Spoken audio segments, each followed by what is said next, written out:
نقل و حرکت سے. جتنا اللہ کے راستے میں نقل و حرکت کرو گے ایمان بن جائے گا تو پھر نیک عمل کرنا آسان. نبی کی طریقے پر آپ مسلمان فخر کرے گا. آج ہم شرم کرتے ہیں, خدا پاک کی قسم مسلمان نبی کے طریقے پر شرماتا ہے مسلمان یہ نبی کو کیا منہ دکھائے گا؟ نبی جیسا لباس, نبی جیسا شکل, نبی جیسا شادی, نبی جیسا زندگی وہ پسند نہیں کرتا ہے. کل محمد صلی اللہ علیہ وسلم کے سامنے کیا منہ دکھائے گا؟ من ترک سنتی لم ینل شفاعتی, جو میرے سنت کو چھوڑے گا وہ میرے شفاعت کا حقدار نہیں ہے. ہاں, ترمذی میں حدیث ہے, ان عبد الرحمن ابن یزید قال قیل لسلمان قد علمکم نبیکم کل شیء حتی الخراء. سلمان فارسی سے ایک یہودی نے تنزن پہ غور پر شکل, وہ تمہارا نبی تمہیں پیشاب کرنے کا طریقہ بھی بتاتے ہیں. کیا فرمایا؟ اجل نہانا نستقبل القبلۃ بغائط او بول. ہاں, ہمارے نبی نے ابھی آج میں دیکھتا تھا میرے مسجد کے ساتھ ایک 50 سال کا بوڑھا قبلے کی طرح منہ کر کے پیشاب کرتا تھا, شرم بھی نہیں آتی. باہر ہمیں منع کیا ہے کہ قبلے کی طرح پیشاب پیشانا نہ کرو. وَلَا نَسْتَنْدِيَا بِأَقَلَّ مِنْ ثَلَاثَةِ أَحْجَارٍ, اس زمانے میں پتھر سے ڈھیلے سے استنجا ہوتا تھا. وَلَا نَسْتَنْجِيَا بِالْيَمِينِ وَلَا نَسْتَنْجِيَا بِعَزْمٍ أَوْ رَجِيٍ, دائیں ہاتھ سے استنجانا. یہ پچھلے 2 شب جمعے میں نے بتایا, کم از کم آج تو یہ وظیفہ لے لو. تقی عثمانی صاحب نے لکھا ہے محاسن اسلام میں کہ جو آدمی ایک سنت دعا پر عمل کرے, نبی کے ایک سنت میں اتنا زور ہے, 90% روحانی بیماریاں کتنے اور 50% جسمانی بیماریوں کا علاج نبی کے ایک سنت دعا میں ہے کہ باتھ روم کی دعا اہتمام سے پڑھے. اللہم انی اعوذ بک, یہ جنات, یہ جادو, یہ سارے مرض ختم ہو جائیں گے اگر گھروں میں بھی یہ بتاؤ. اس کو بھولنا نہیں ہے. ہمارے مسئلوں کا حل اعمال میں نبی نے بتایا ہے, مال میں نہیں بتایا. مال کا معنی منع نہیں ہے لیکن قرآن میں اس پر وعدے نہیں ہے, اعمال پر وعدے ہے. آج تو مجمع ایک دوسری چیز بھی نیت کر لو. بہت بڑے عالم تقی عثمانی صاحب کا لکھا ہوا, اور وہ تو بڑا اتنا نہیں ہے, نبی کا حدیث نقل کیا ہے. کس کا نقل کیا تقی عثمانی صاحب نے, لیکن حدیث کا حوالہ دیا. کس کا دیا ہے؟ میری بات سن رہے ہیں؟ کون عمل کرے گا؟ ایسا ہاتھ کڑا کرنا آسان ہے. بالکل حدیث کا حوالہ دیا ہے, میرے ساتھ لکھا ہوا ہے محاسن اسلام میں. جو آدمی 4 چیزوں کا التزام کرے گا اللہ پاک اس کو اہل عیال کو کبھی محتاج نہیں کرے گا. محتاج یہ ہے کہ آدمی کو گھر کی ضرورت ہے, نوکری کی ضرورت ہے, اولاد کی ضرورت ہے, شادی کی یہ ضرورت ہے, یہ حاجت ہے یا نہیں؟ یہ کسی کا محتاج. جو آدمی 4 چیزوں کا اہتمام کرے گا, نبی کی بات ہے, میری بات نہیں ہے, حضرت محمد صلی اللہ علیہ وسلم کے میرے پیارے بھائیوں, 4 چیزوں کا لازم پکڑے گا, وہ محتاج, وہ اور اس کے اہل و عیال اکیلا نہیں, اس کی اولاد اہل و عیال بھی محتاج نہیں ہوں گے. ایک بات ہے مشکل, بیان کرو. نماز کے وقت سے صبح سویرے اٹھنا, صبح کے وقت جو سوتا ہے وہ فقر میں مبتلا ہوتا ہے, نبی کا حدیث ہے. صبح سویرے اٹھنا, خاص کر میں بار بار شب جمعہ کی بیان, میرے پیارے بھائی خدا پاک کی قسم پکی بات ہے, فجر کا نماز جو جماعت سے پڑھے گا بالکل گارنٹی ہے سارا دن اللہ کے حفاظت. من صلی صلاۃ الصبح فہو فی ذمۃ اللہ, اللہ کی حفاظت میں آئے گا. کس کس کی نیت ہے کہ انشاءاللہ کبھی بھی میں فجر کی نماز ضائع نہیں کروں گا جماعت کے ساتھ؟ 4 چیزوں میں ایک ہے صبح سویرے اٹھنا, دوسرا نماز کے وقت آنے سے پہلے وضو بنانا, نماز کے وقت آنے سے, تیسرا اذان سے پہلے مسجد میں پہنچنا. ابھی عصر کو ہمارے امیر خان بھائی نے بیان کیا ایک بزرگ کا, وہ کہتے ہیں کہ 20 سال سے کبھی ایسا نہیں ہوا ہے کہ اذان ہوا اور میں مسجد میں پہلے سے حاضر نہ ہوں. جب آدمی عزم کرے تو کوئی مشکل نہیں ہے. پہلی بات کیا ہے؟ صبح سویرے اٹھنا. دوسرا نماز کے وقت آنے سے پہلے اذان پہلے مسجد. اور چوتھی بات, یہ مشکل ہے, پھر موبائل کے ساتھ کیا کریں گے, لکھا ہے حدیث کا حوالہ، وتر پڑھ کے فوراً سو جانا۔ آج تو نیت کرو کہ رات کو وتر پڑھ کر کی دینی کام نہ ہو، فوراً ہاتھ تو کھڑا کرو، اللہ کے گھر میں وعدہ تو کر لو، پھر انشاءاللہ سویرے اٹھنا آسان ہوگا، تہجد پڑھنا بھی آسان ہوگا۔ یہ 4 چیزیں آج سے نیت، تم کا ایک 40 دن تو کر لو کہ تمہاری زندگی حاجتیں پوری ہوتی یا نہیں۔ میری بات نہیں، حضرت محمد صلی اللہ علیہ وسلم کی بات ہے میرے پیارے بھائیو، یقینی نسخہ ہے، گارنٹی ہے، گارنٹی ہے۔ جو 4 چیز، اور نماز کو صحیح پڑھنے کی کوشش کرو، نماز کے معنی سیکھو، فرائض واجبات سیکھو۔ سے روزے میں یہ چیزیں سکھاتی، رکوع کیسا کریں گے، سجدہ کیسے کریں گے۔ بعض لوگ سجدہ لگاتے ہیں، ابھی مسائل کا وقت نہیں ہے، 60 سال سے نماز پڑھتا ہے، ان کا سجدہ بالکل جائز نہیں ہوتا ہے۔ یہ میں بار بار کہتا ہوں، کم از کم میرے بیانات سے اتنا تو فائدہ لے لو، کم از کم یہ جتنا مجمع ہے کہ رکوع سے اٹھ کر فوراً نہ جاؤ۔ ایک تسبیح کے مقدار کڑا ہونا دوسرے مذاہب میں فرض ہے، ہمارے مذہب یہ نماز تمہیں بددعا دیتی ہے جو کلمہ جلسہ پورا نہیں ہوتا ہے۔ تھوڑا نماز پر وقت لگانا۔ آج میں جتنے دیکھتا ہوں جماعت سے فارغ ہو کر لوگ اتنے ٹھوکرے مانتے ہیں، دیندار لوگوں کو دیکھا ہے، نفلیں زیادہ پڑھتا ہے اور قوم جلسہ نہیں ہے۔ تھوڑا نماز آہستہ پڑھنا، رکوع سے اٹھا ایک تسبیح کے مقدار کڑا ہو، سبحان ربی اللہ جتنا، پھر سجدے سے اٹھا فوراً نہیں جانا۔ میرے پیارے بھائی مجھے شرم آتی بار بار، لیکن نیت تو کریں، انشاءاللہ اس کے بعد نماز آرام سے پڑھیں گے۔ اور یہ تو میرا سالوں سے ہے کہ وضو میں پانی استعمال کرو، اس سے بھی تمہارے مسئلے حل ہوں گے۔ مجھے بتایا گیا ہے ایک آدمی نے کہ جب سے میں نے وضو میں، میرا زندگی آسان ہو گیا ہے۔ آج میں نے ظہر میں اپنے مسجد میں دیکھا، ایک 60 سال آدمی تھا، کولا بمبا اور مسواک کر رہا ہے، پانی مسجد کے پانی میں اور مدرسے کے پانی میں اسراف کرنا حرام ہے۔ اس حرام وضو سے تمہاری کیا نماز بنے گی؟ نبی علیہ السلام ایک موت پانی سے وضو بناتے۔ یہ چونکہ تبلیغ میں ایک بات بار بار کہی جاتی تھا کہ عمل میں جائے۔ یہاں گرمی کے موسم میں میں جا رہا تھا، آپ جیسے آدمی نے کہا کہ تمہارے 2 باتوں سے مجھے بڑا فائدہ۔ ایک، جب سے میں نے وضو میں پانی کا استعمال کم شروع کر دیا، میں نے اپنے نماز میں زبردست نورانیت محسوس کی۔ یہ کس کس کی نیت ہے کہ انشاءاللہ وضو کا پانی میں اسراف نہیں کریں گے۔ یہ وضو نماز کا اثر پوری زندگی پر پڑتا ہے، صرف یہ وضو کا اسراف نہیں ہے۔ وضو میں اسراف کرو گے، ہمارے استاد فرماتے ہیں اس آدمی کی پوری زندگی اسراف والی ہو۔ اور دوسرا، جب سے میں نے 313 مرتبہ استغفار شروع کر دیا، میرا کوئی مسئلہ اٹکتا نہیں ہے، کوئی مسئلہ۔ یہ کس کس نے شروع کر دیا؟ شروع کرے گا نہیں، پہلے سے جو شروع کیا ہے، باقی بھی شروع کرے۔ یہ نبی، میری بات نہیں ہے، من لزم الاستغفار جعل اللہ من کل ضیق مخرجا ومن کل ہم فرجا ورزقہ من حیث لا یحتسب۔ جو استغفار کو لازم پکڑے گا، اللہ ہر تنگی سے نکالے گا۔ اور عبد الوہاب صاحب دوسرے جملے کا تفسیر اللہ غم کی جگہ سے خوشیاں نکالے گا، غموں میں اللہ خوشیاں نکالے گا، اور ایسی جگہ سے رزق دے گا کہ اس کو وہم و گمان بھی۔ یہاں ڈوڈا روڈ کا ایک قاری صاحب نے موقع کہ یہ مہینہ پہلے کہ ایک آدمی پر 20 لاکھ کا قرضہ تھا، میں نے یہ آپ کا استغفار کا وظیفہ، اللہ نے سارے قرضے کا انتظام کر دیا۔ ایسے بہت سے لوگوں نے مجھے کہا کہ جب سے ہم نے یہ استغفار کا وظیفہ شروع کر، یہ ہر ہمارے پیر صاحب ایک دفعہ کہتے جیسے دودھ ہے، دودھ سے ایک چیز نہیں بنتی ہے، دودھ میں چائے بھی بنتی ہے، دودھ میں اور کیا بنتا ہے؟ ہاں، کھیر بھی بنتی ہے، اور مکھن بھی، گھی بھی، دہی بھی، اور بتاؤ لسی بھی۔ تو استغفار میں یہ ساری چیزیں بنتی ہے۔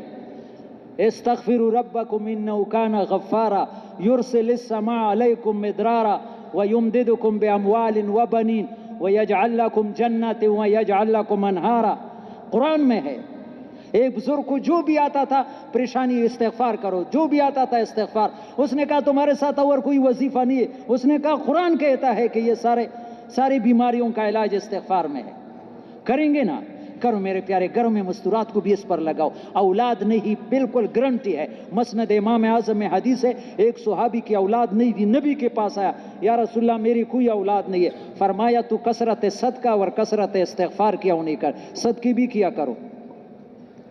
وہ صحابی نے شروع کر دیا. صحیح حدیث ہے, عن ابی حنیفہ عن جابر عن النبی صلی اللہ علیہ وسلم, بخاری سے بھی زیادہ صحیح.